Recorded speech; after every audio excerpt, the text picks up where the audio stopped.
दोस्तों, पांडवों ने महाभारत का युद्ध जीत लिया था, लेकिन यह जीत उनको उतनी खुशी नहीं दे पाई क्योंकि इस युद्ध में द्रौपदी सहित उनकी अन्य पत्नियों के पुत्र भी मारे गए थे। बचा था तो बस अर्जुन के पुत्र अभिमन्यु का एक पुत्र परीक्षित। दोस्तों, युधिष्ठिर ने एक ओर जहां युद्ध भूमि पर ही वीर गति को प्राप्त योद्धाओं का दाह संस्कार किया, वहीं उन्होंने दोनों ही पक्षों के अपने परिजनों का अंत्योष्टि कर्म करने के बाद उनका श्राद्ध तर्पण आदि का कर्म भी किया। इसके बाद युधिष्ठिर का राज्याभिषेक जब होने वाला था फ्रेंड्स, तो वहाँ पर एक राक्षस वेश बदल कर पहुँचा। कहते हैं कि युद्ध में जीतने के बाद पांडवों ने ऋषि मुनियों की बात मानकर हस्तिनापुर में प्रवेश किया। जिस समय युधिष्ठिर का राज्याभिषेक हो रहा था, उसी समय चवार्क नाम का एक राक्षस ब्राह्मण के वेश में आया और युधिष्ठिर से कहने लगा कि तुमने अपने भाई बंधुओं की हत्या कर यह राज्य प्राप्त किया है, इसलिए तुम पापी हो। ब्राह्मण के मुंह से ऐसी बात सुनकर युधिष्ठिर बहुत डर गए। यह देखकर दूसरे ब्राह्मणों ने युधिष्ठिर से कहा कि हम तो आपको आशीर्वाद देने आए हैं, यह ब्राह्मण हमारे साथ नहीं है। महात्माओं ने अपनी दिव्य दृष्टि से उस ब्राह्मण का रूप धरे राक्षस को पहचान लिया और कहा कि यह तो दुर्योधन का मित्र राक्षस चवार्क है। ये यहाँ पर शुभ कार्य में बाधा डालने के उद्देश्य से आया है। इतना कहकर उन महात्माओं ने अपनी दिव्य दृष्टि से उस राक्षस को भस्म कर दिया। यह देख युधिष्ठिर ने सभी महात्माओं की पूजा कर उन्हें प्रसन्न किया। दोस्तों, इसके बाद ऋषि मुनियों की उपस्थिति में युधिष्ठिर का राज्याभिषेक विधि विधान से हुआ।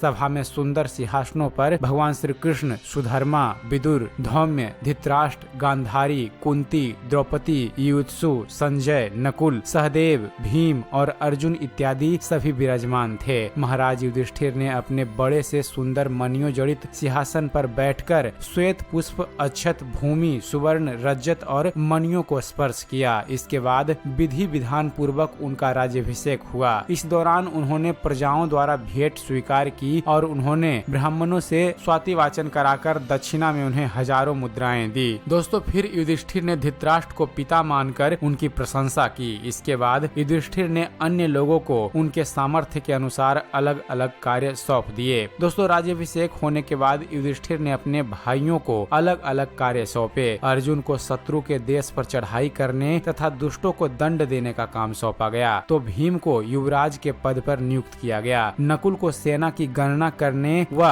उसे भोजन और वेतन देने का काम सौंपा गया, तो सहदेव को युधिष्ठिर ने अपने साथ रखा क्योंकि सहदेव त्रिकालदर्शी थे। उनको सब समय राजा की रक्षा का कार्य सौंपा गया। दूसरी ओर उन्होंने महान नीतिज्ञ विदुर जी को राजकाज संबंधी सलाह देने का निश्चय करने तथा संधि, विग्रह, प्रस्थान, स्थिति, आश्रय और द्वैधी भाव, इन 6 बातों का निर्णय लेने का अधिकार दिया। क्या कार्य करना एवं क्या नहीं करना है, इसका विचार और आय व्यय का निश्चय करने का कार्य उन्होंने संजय को सौंपा। ब्राह्मणों और देवताओं के काम तथा पुरोहितों के दूसरे कामों पर महर्षि धौम्य को नियुक्त किया गया। तो दोस्तों, इस प्रकार महाराज युधिष्ठिर का राज्य तिलक हुआ और उन्होंने अपने भाइयों और राज्य के सभी प्रियजनों को यह प्रमुख कार्य सौंपे। दोस्तों, यह कथा हमने महाभारत के शांति पर्व से लिया था। उम्मीद करते हैं फ्रेंड्स, आप सभी को हमारा यह वीडियो पसंद आया होगा। अगर वीडियो पसंद आया हो तो वीडियो को लाइक और शेयर करना ना भूलिएगा। और दोस्तों, ऐसे ही धर्म और इतिहास से जुड़े हुए ज्ञानवर्धक वीडियो देखते रहने के लिए आप हमारे चैनल ज्ञान मंथन को सब्सक्राइब करना ना भूलिएगा।